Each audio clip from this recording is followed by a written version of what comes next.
오늘 제가 여러분들에게 드리려고 하는 말씀은 유능제각이라고 하는 제목으로 말씀을 드리겠습니다.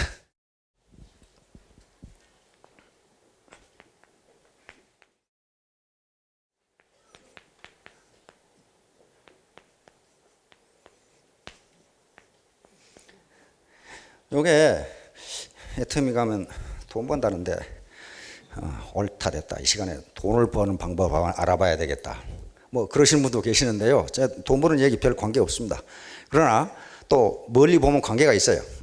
자, 그러면 우선 유능제각이라는 것을 설명하시기 전에 우리가 일반적으로 돈을 벌고 지금까지 살아가는데요, 소득을 획득하고 살아가는데요, 소득을 획득하는 방법은 크게 네 가지가 있습니다. 이렇게 4등분해서 이야기하면요, 가장 전형적인 방법이 임금소득입니다. 임금소득. 이쪽에 임금소득이 웨이지를 얻는 방법이에요. 웨이지, 임금소득이에요. 임금소득은요, 누군가가 나를 고용한 겁니다. 고용당한 거죠. 자기는 employee라고 하지. 자기는 고용당한 거란 말이에요. 그러니까 피고용인이 됩니다. 그런데 임금소득은요, 아무리 소득이 많더라도 이것은 시간과 돈을 교환하는 형태예요. 그래서 내 시간을 투입하지 않으면 들어오는 소득, 돈도 제로가 돼요. 자기가 아무리 거대한 또는 다국적 기업 또는 초일류 기업에서 근무하더라도 연봉이 1억이라도 아파서 못 나가면 봉급 못 받는다, 그런 말이에요. 자기 시간을 투입하지 않으면요, 거기서 인컴이 들어오지를 않아요. 그러니까 어떤 이유로 해서든지 일을 못하게 되면 거기서 소득이 끝나요. 그러므로 사람들은 어떻게 라이프타임 계획을 세우냐 하면은, 여기서 내가 일해서 소득을 올릴 수 있는 동안에 이쪽에다가 자본을 만들자 하는 거예요. 캐피탈. 자본을 만들자. 자본을 만들자. 즉 저축을 한다거나 연금을 붓는다거나 땅을 산다거나 빌딩을 산다거나, 안 그러면 저기서 내가 연구 개발을 하는 동안에 기가 막힌 연구 발명품을 만들어서 특허를 받는다거나, 그러면 그게 전부 다 자본이 되는 거예요. 자본이 되는 거예요. 이 자본은요, 이것은 시간과 돈을 교환하지만요, 자본은 그렇지 않습니다. 내가 일하지 않는다고 자본에서 소득이 나오지 않는 게 아니에요. 예를 들면 내가 은행에다가 100억을 예금해 놨다. 그놈은요, 밤낮이 없고 크리스마스도 없고 일요일도 없고 아무것도 없어요. 계속 이자가 나오게 돼 있어요. 누가 일합니까? 시스템이 일해줍니다. 은행 시스템, 시장 시스템이 그렇게 해줘요. 100억을 예금했다면 지금 4% 잡더라도 얼마입니까? 그게 4억이잖아요. 그렇죠? 4억이 나오는 거예요. 그 정도면 살 수 있잖아요.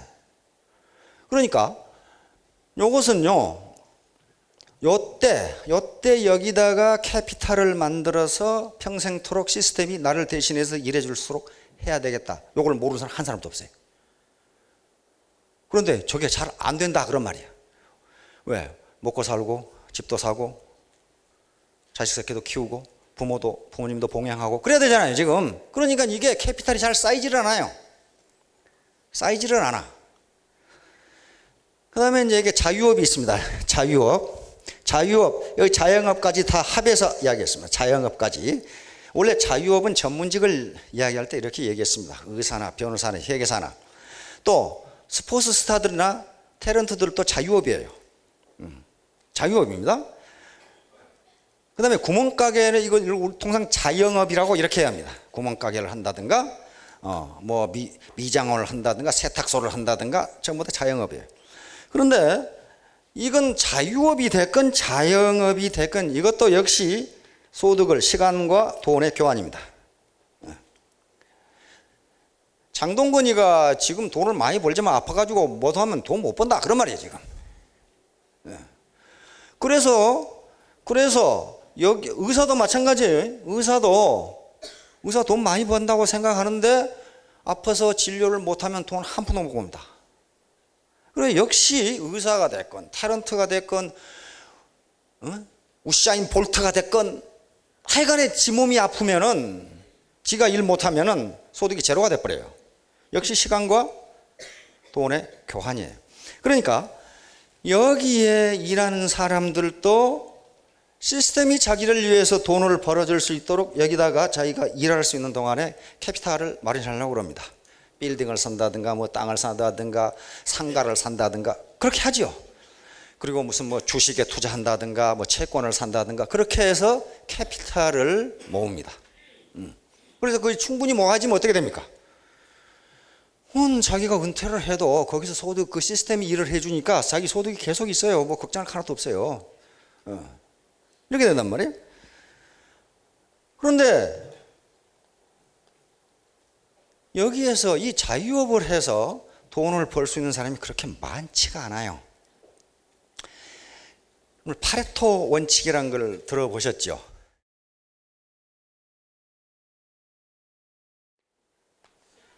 파레토 프린시플이라고 그러는데요. 파레토 원칙이라고. 이것은 80-20 법칙입니다. 80-20 법칙. 파레토는 이태리 경제학자인데요. 양반이 19세기 사람인데 이태리의 토지를 누가 가지고 있는가, 땅 있죠. 땅을 누가 소유하고 있는가를 조사해 봤더니 20%의 국민이 80%의 땅을 가지고 있더라 그런 말이에요. 20%가 거의 대부분의 땅을 다 가지고 있더라. 그거 이상하다 해가지고 그 당시 유럽을 다 조사해 봤어요. 다 조사해 봤더니 거의 비슷해요. 20%의 사람들이 그 나라 재산의 80%를 가지고 있어요. 그래서 유엔에서 전 세계 소득을 조사해 봤더니 전 세계 사람들의 20%가 소득의 82%를 가지고 있어요. 파레토가 자기 정원에 완두콩을 조사해 봤더니 완두콩 꼬투리의 20%가 완두콩 수확의 80%를 장악하고 있어요. 나머지는 쭉쟁이거나 전부 그래요. 저도 한번 완두콩 심어봤거든요. 제대로 든 놈이 몇 놈 없어요. 완두콩이 3개가 들어있어야 되는데 1개 들어있거나 2개 들어있거나 어떤 게 쭉쟁이거나 그러죠. 그래서 그것이 80-20이라는 게 거의 자연법칙이에요. 자연법칙입니다. 우리나라 연예계에서요 20%의 탤런트가 소득의 80%를 올려요. 나머지 80%는 프롬 핸드 투 마우스 하기도 힘들어요. 운동선수 중에 20%가 80%의 연봉을 받아요. 전부 그렇게 돼 있어요. 우리나라 건강보험료의 80%를 20% 환자가 써요. 왜? 아픈 사람은 계속 아프니까. 그렇잖아요. 죄다 그래요. 우리나라 교통사고의 80%를 20% 운전사가 내요. 한 번 내놓으면 계속 내거든. 그런 식이에요. 그래서 이게 80-20 법칙이에요. 그래서 요게 여기에서 돈을 벌고 여기에서 돈을 벌어서 여기다 캐피탈을 축적을 해가지고 내가 은퇴하더라도 소득을 계속 얻을 수 있는, 충분한 소득을 얻을 수 있는 사람이 20%라고 보면 된다 그런 말이에요. 요 4분면에 이쪽에 있는 분들은 이제 사업소득을 얻는 분이에요. 정중 회장님이나 이병철 회장님이나 처음부터 부자였습니까? 아니었어요. 아주 정중 회장님은 소 2마리 훔쳐다가 그렇게 되신 거 아니에요 지금? 이병철 회장님은 대구에서 삼성 상회 그래가지고 9만 가게 했죠? 그렇게 해서 일구신 분들이에요. 그런데 그분들은 자신들이 일을 하지 않더라도 삼성이나 현대그룹이라는 시스템이 일을 해주기 때문에 소득이 무지무지 많아요. 그렇죠? 몇 조씩 된단 말이에요. 몇 조씩. 시스템이 일을 해주는 거예요. 그 삼성이나 현대에 들어가 있는 사람들은 자기 시스템 없습니다. 시스템의 한 부속이에요. 그러니까 그 사람들은 시간과 노력을, 돈을 교환하는 사람들 뿐이고 그 시스템을 소유한 사람만이 자기가 일을 안 해도 돈이 나와요. 돈이 나와요. 그런데 그때 이병철 회장님이나 정중 회장님이 이 시스템을 만드는 시기는 좀 호랑이 담배 먹던 시기이고 그때는 얼마든지 시스템을 만들 수가 있었어요. 왜냐하면 부지런하고 약간의 아이디어만 있어도 그렇게 되는 시기였어요. 저게 농경사회 시대란 말이에요. 농경사회. 그렇죠? 농경사회에서 그 다음에 우리가 경제개발 5개년 계획을 시작하면서 산업화가 시작되면서 어마어마하게 빠른 속도로 그냥 성장을 해버린 거예요. 그러나 지금은 저 시스템을 만드는 게 쉬운 일이 아니에요. 하다못해 프랜차이즈점 하나만 하더라도 10억 원 있어야 된다고 그래. 물론 프랜차이즈 가입비는 얼마 안 돼요. 뭐 1억 5천, 2억 그 정도 된다고 합니다. 그런데 그것만 가지고 됩니까? 가게 얻어야 될 거 아니야, 가게. 그 다음에 인테리어 해야 될 거 아니야. 여러 가지 기기 사야 될 거 아니야. 그러면 10억 투자해가지고 프랜차이즈점 한다. 그 소득이 된다는 보장이 없어요. 지금 70%가 적자라고 합니다.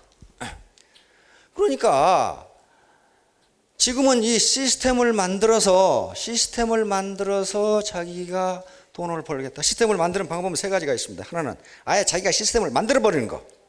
이게 창업입니다. 창업. 그리고 기왕에 만들어진 시스템을 사버리는 거. 이게 프랜차이즈죠. 프랜차이즈. 나머지 하나는 만들어진 시스템에 들어가서 자기 시스템을 만드는 거예요. 엔터링 하는 거예요.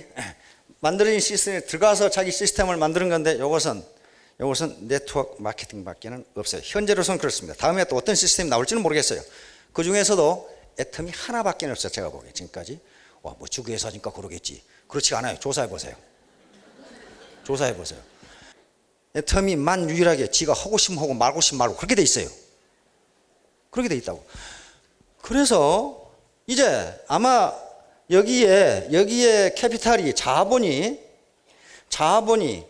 요 캐피탈이라고 합니다. 요 캐피탈.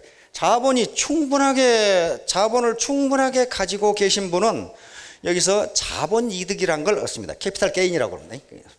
캐피탈 게인. 아니, 건물 가지고 있으면 임대로 받을 수 있어요. 캐피탈 게인이에요. 건물은 캐피탈이거든요. 자기가 베스트셀러가 되는 책을 써서 인세가 매월 나오면은 어떻게 됩니까? 캐피탈이에요. 자기가 일하는 거 아니에요. 자기가 여행을 가건 병원에 누워있건 골프를 치건 우리 시장 시스템, 서점 시스템이 자기에게 소득을 갖다 줘요. 그렇죠? 그래서 혹시 여기서 베스트셀러를 쓰실 분들은 쓰셔도 좋아요. 근데 그게 무지무지 어려워요. 무지무지 어려워. 그 다음에 기가 막힌 특허를 가지고 로얄티를 받을 수 있다. 이것도 캐피탈이거든요. 아이고, 내 지금부터 연구해가지고 기가 막힌 기술을 하나 개발해야 되겠다.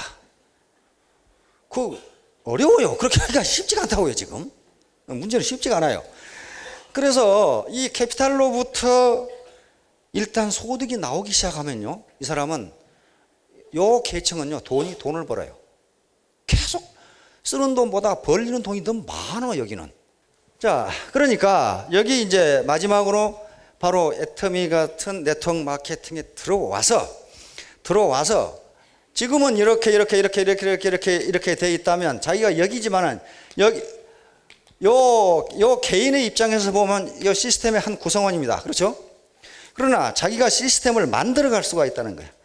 그러니까 요게 시스템의 구성원이면서 시스템의 소유자가 돼요. 아주 그 괴상망측한 시스템이에요, 이게. 여기 원래 이런 개념이 나온 건 하버드에서 나온 거거든요. 하버드 그 사람들은 먹고 할 일이 없으니까 별걸 다 생각해내거든. 이런 걸 생각해냈어요. 자, 이와 같이 이제 여기서 돈을 벌어 가지고 여기다가 캐피탈을 저축을 해서 내가 노후, 그리고 우리 자식, 그리고 우리 친인척, 내가 좋아하는 친구들에게 도와줘야 되겠다. 도움을 받는 것보다는 도우면서 살아야 되겠다. 이런 각오로 내가 네트워크를 해야 되겠다. 그건 자신이 판단을 하셔야 됩니다. 자, 이제 유능 제강인데요. 자, 요 유자는요, 부드러울 유자입니다. 부드러울 유자. 유도할 때, 몸이 유연하다. 유도할 때 유자를 씁니다. 능은 능할 능자, 잘할 능자입니다. 재는 말을 재자, 누를 재. 말을 재. 여기 재단하고 할 때 이렇게 자르고 하고죠. 마르다고 그러죠. 마를 때 누를 재. 강은 굳셀 강자입니다. 약은 약할 약자. 자, 유능재강. 부드러운 것이 굳센 것을 이기고 약한 것이 강한 것을 이길 수 있다. 그런 말이에요. 이게 얼른 보면 역설 같은데요. 역설 같은데 자연의 이치가 이렇습니다. 부드러운 것이 굳센 것을 이기고 약한 것이 강한 것을 이깁니다. 이겨요. 자, 유대인 랍비 벤 자카이의 이야기입니다. 여러분들 2000년 전에 예수 그리스도 살아계실 때 예루살렘 성이 로마군에게 포위돼 함락됐다. 그런 거 다 아시죠? 역사적으로. 이때 완전 포위가 돼가지고 전멸할 위기에 처했을 때 랍비 벤 자카이란 랍비가 있었습니다. 유명한 랍비인데요. 랍비는 유대인의 선생들입니다. 선생들이에요. 선생이 자, 이제 지금 현재 상태에서 이스라엘이 로마군을 이길 재간이 없다. 재간이 없다. 그런데 우리는 로마군에게 무너지더라도 다시 일어나 최후의 승리를 하려면 저들보다 더 강한 무기를 가져야 된다. 그래야 되겠죠. 더 강한 무기를 가져야 이기겠죠. 그런데 그리고 로마군이 아무리 무너뜨리려고 해도 무너지지 않는 성은 다름 아닌 교육이다.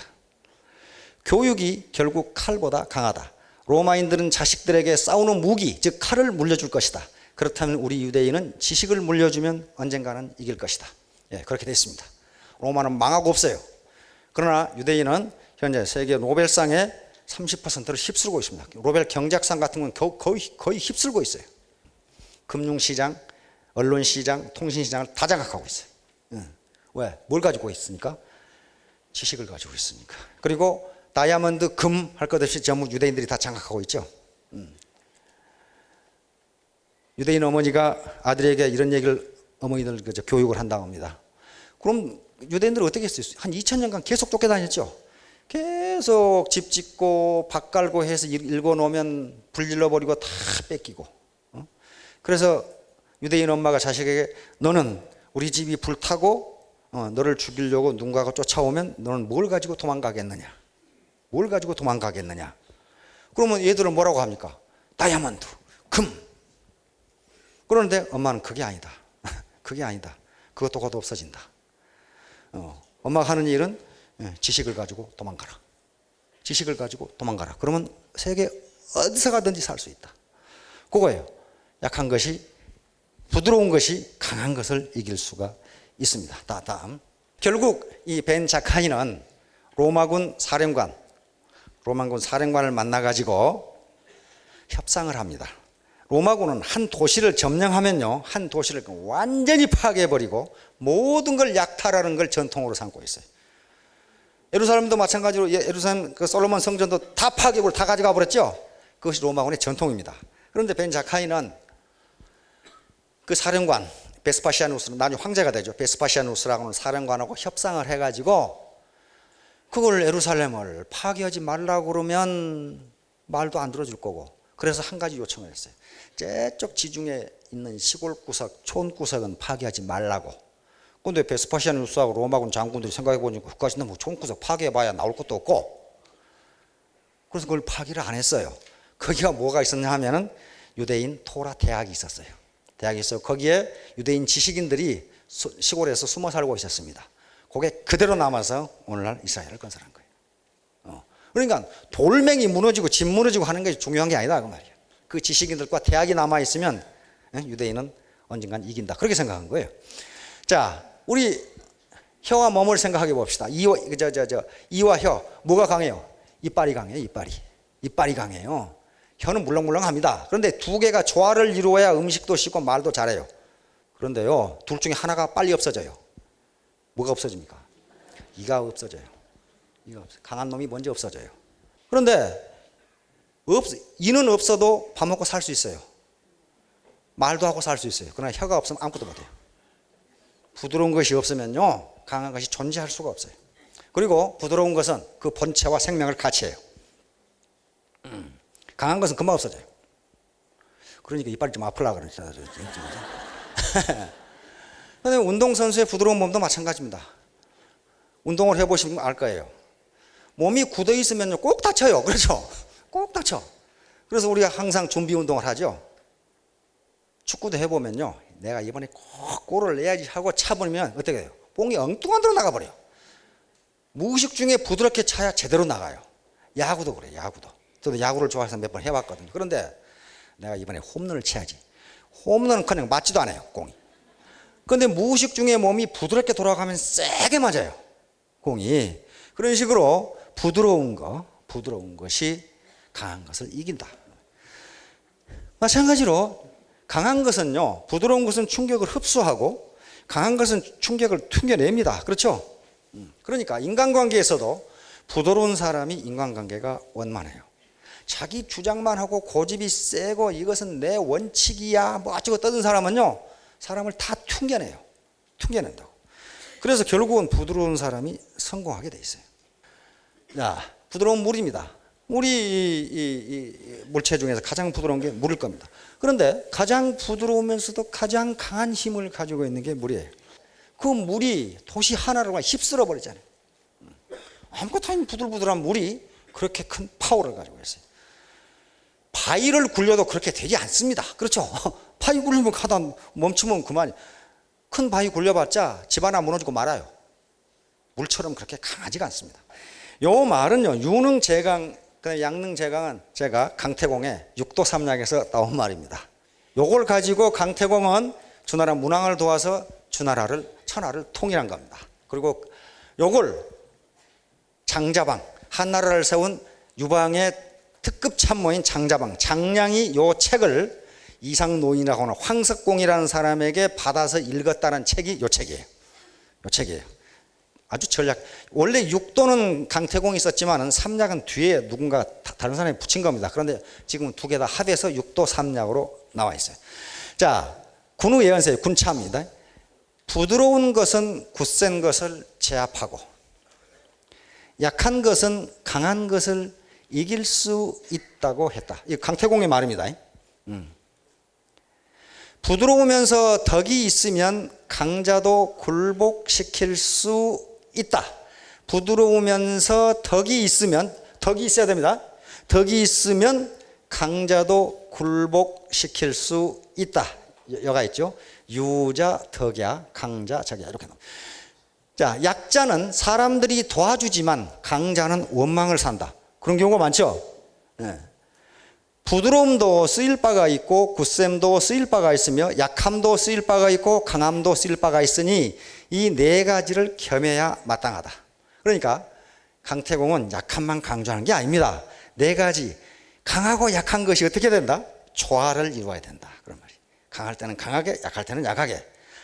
자, 그래 놓고 뭐라고 했냐면 부드러움에 능하면서 굳셈에 능하면 그 나라는 빛을 발하고. 그러니까 이걸 개인에게 적용해 보세요. 부드러움에 능하면서 부드러운 마음도 있고 굳센 마음도 있으면 그 사업자는 빛을 발하기 시작한다. 그런 말이에요. 그 다음에 두 번째, 약함에 능하면서 강함에 능하면 그 나라는 크게 발전한다. 약함과 강함을 조화시키면 내 사업이 크게 발전한다. 그런 말이에요. 그 다음에 뒷말이 아주 기가 막힙니다. 그러나 순전히 부드럽고 약하게만 하면 그 나라는 줄어들고. 그러겠죠. 약하고 부드럽기만 하면 그놈의 사업 안 된다 이 말이야. 그 다음에 순전히 굳세고 강하기만 하면 그 나라는 반드시 망한다. 망하게 돼 있어요. 사업자 중에도 아주 굳세고 강한 사람이 있어요. 반드시 망해요. 아이고 안 되네. 그럼 단 데로 가. 단 데로 가서 또 해. 거기서도 아이고 안 되네. 그럼 가만히 보면 너무 강한 사람이야. 다른 사람 말을 듣지를 않아요. 자, 그래서 뭘 조화하라고요?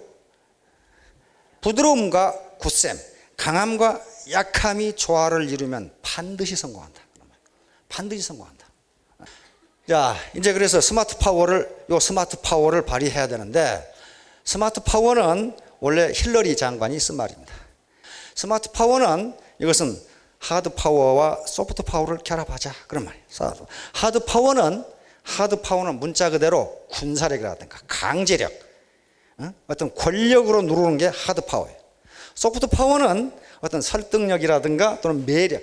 소프트 파워의 결정판은 뭐냐면 매력입니다. 소프트 파워는 매력이다. 그렇게 생각하면 돼요. 어떤 사람이 매력적인 사람이 되느냐. 자, 다음. 자, 우리 사회에서 권위와 권위주의를 이야기하는데요. 하드 파워가 권위주의라면 소프트 파워는 권위입니다. 권위주의는 강제로 뭘 시켰다가 안 오면 무슨 제재를 가한다든가 형벌을 가한다는 게 권위주의고요. 어거지로. 이건 폭력적 힘이에요. 권위는 자기 스스로한테서 우러나는 거예요. 아, 저 사람은 권위가 있는 사람이다. 왜? 덕이 있다든가 뭘 많이 안다든가 베풀 줄 안다. 이게 권위가 있다. 그렇게 얘기하거든. 그러면 권위는 자발적 응종을 이끌어내고 권위주의는 폭력적 강제를 이끌어내는 게 권위주의라고 합니다. 그래서 권위주의 가지고는 절대로 성공 못한다. 파트너가 자발적으로 존경할 수 있도록 만드는 힘, 이게 소프트 파워예요. 그게 권위이고. 자, 오케이. 근데 소프트 파워 원천 다 잃어버리더라도 이 매력을 자기가 매력적인 사람이면 소프트 파워가 나옵니다. 뭐 얼굴이 예뻐도 매력적일 수 있지만 마음씨가 고와야 매력적일 수가 있어요. 능력이 있다든가 파트너 지도를 잘해준다든가 이래야 매력적인 사람이 되는 거예요. 지도력은 곧 매력입니다. 자, 그래서 물은 부드럽기 때문에 8가지 덕이 있다. 우선 물은 이 공자님이 말씀하십니다. 덕이 있다. 자기가 물은 모든 생물을 살리는데 내가 했다고 주장하지 않는다. 그런 말이에요, 지금. 그 다음에 의는 그 흐름이 낮은 곳으로 흐르고 모나거나 굽은 것에는 반드시 그 결을, 그러니까 바위가 이렇게 있으면 이놈하고 부딪히고 싸우려고 하지 않고 위에서 가버린다. 그런 말이에요. 그 내버려 두고 거기 있거나 말거나 내버려 두고 간다. 그 말이에요. 이걸 의다. 그 다음에 도는 힘차고 힘차서 다음이 없다. 이게 정말 힘차지요. 쓰나미처럼. 그걸 도다. 용은 뱃길이나 되는 그 구렁이라든가 이런 데를, 구렁텅이를 두려워 않고 달려간다. 용. 자, 요게 있으면 성공하겠죠. 사업하면서 구렁텅이 많을 겁니다. 옆에 바위처럼 서가지고 비키도 않는 놈이 있을 거고. 자, 다음. 그래서 법. 자, 구덩이의 바다도 평평합니다. 평평하죠. 물이 이렇게 삐딱하게 있는 거 봤어요? 평평해. 법입니다. 법. 법은 만인에게 평등해야 돼요. 그렇죠? 정. 가득해도 평미래를 구하지. 평미래, 시골에서 쌀 같은 거 벼 말릴 때 고르게 하기 위해서 이렇게 당기는 게 있죠. 이걸 평미래라고 해요. 그거에 없어도 물은 항상 반반하다. 그런 말. 예. 찰. 요약한 듯 미세한 것까지 아주 미세한 것에 다 들어가요. 그 다음에 지. 수만 번 굽혀도 반드시 동으로 흘러가는 의지다. 일단 의지가 있으면, 내가 성공하겠다고 하는 의지가 있으면 우여곡절을 겪지만은 반드시 성공한다. 이게 공자님이 순자에 있는 기록입니다. 자, 유능재강, 양능재강. 요것은요, 마치 역설처럼 들리지만은 우리 인간사가 이렇게 돼 있어요. 그래서 이런 것들을 부드러우면서 덕이 있고 유와 강, 그리고 약과 강을 결합하면은 무슨 일을 하시든지 성공하실 겁니다. 다음. 자, 강태공. 부드러움도 쓰일 바가 있고 굳셈도 쓰일 바, 이 4가지 유, 강, 약, 강. 이것을 겸해야 한다. 이렇게 되면은 반드시 성공한다. 자, 사업자 각자에게도 이런 것이 전부 통할 겁니다. 부드러움과 굳셈, 약함과 강함. 이것에 능하면 사업이 크게 번창할 것이고, 그러나 순전히 부드럽기만 하고 약하게만 하면 사업이 크지 않고, 순전히 굳세고 강하기만 하면 그 사업자는 반드시 망한다. 망할 수도 있다가 아니라 반드시 망한답니다. 이거. 반드시 망한다. 자, 스마트 리더가 돼야 돼. 그런 스마트는 아까 소프트 파워와 하드 파워를 합한 것, 이게 스마트한 거예요. 스마트한 건데, 스마트한 리더가 되면 나도 성공하고 내 파트너도 성공할 수 있다. 스마트한 리더는 한마디로 매력을 가진 리더입니다. 매력은 어디서 나온지를 몰라요. 각각 특징이 있기 때문에. 그래서 어느 경우이든 스마트 파워를 가진 스마트 리더가 되어야 사업에 성공할 수가 있습니다. 그것은 구멍가게를 하건 애터미 사업을 하건 큰 사업을 하건 마찬가지예요. 다음. 늘 제가 여기서 강조하는 것은 애터미 사업의 행동, 드레스업. 이게 옷을 깔끔하게 입자 하는 거예요. 이건 선악, 좋다, 나쁘다의 문제가 아니고, 모든 사람들은 그 첫 인상으로부터 세일즈의 성공할 확률의 80%가 결정된다고 미국 경영학자도 그래놨더라고. 두 번째, 클린업. 몸과 마음, 환경을 깨끗이 해야 된다. 환경을 깨끗이 해야 된다. 쇼업. 매일 사람을 만나야 된다. 피곤하지요. 피곤합니다. 그러나 만나야 된다. 샷업. 말 너무 하지 마라. 말을 너무 많이 하면요, 신뢰성이 없어요. 말을 잘하면 사기꾼 취급받습니다. 우선 말을 들어줘야 돼요. 들어주면 한참 떠들다가 뭐라고 그랬죠? 이렇게 나중에 물어봐, 이제 지 할 말 다 하면. 그때 얘기를 해야지. 속에 지금 불평을 하고 싶어 죽겠는데 말을 떠들면 듣질 않아요. 그 다음에 페이야, 빚지지 마라. 누구 카드 빌리고 뭐 해가지고 절대로 싸움 안 해요. 반드시 쌈박질을 합니다. 그 다음에 취업, 기운과 용기를 내고 다른 거 다 버리고 세 가지 조건만, 사업 성공에 세 가지 조건만 대락한다면 가장 근본적인 게 도덕성입니다. 그리고 열정과 용기 세 가지예요. 도덕성 이건 바탕으로 돼 있고 열정과 용기만 있으면요 다른 건 다 될 수 있어요. 열정과 용기만 있으면 다른 건 배워가면 되는 거예요. 그게 없으니까 안 되는 거죠. 마지막으로 중요한 것은 never give up입니다. 절대로 포기하지 마. 우여곡절을 겪는 건 틀림없고 어렵다. 이게 쉬운 게 아니에요. 사람을 만나서 설득하는 게 정말 되게 쪽팔리는 거예요, 이게. 의지만 있다면, 사람이 의지만 있다면 반드시 성공한다. 반드시 성공한다. 그래서 절대로 포기하지 마세요. 그냥 끈질기게 붙어 있으면 언젠가는 자기도 모르게 성공할 겁니다. 절대로 떨어지지 말고 끈질기게 붙어 있기 바랍니다. 감사합니다.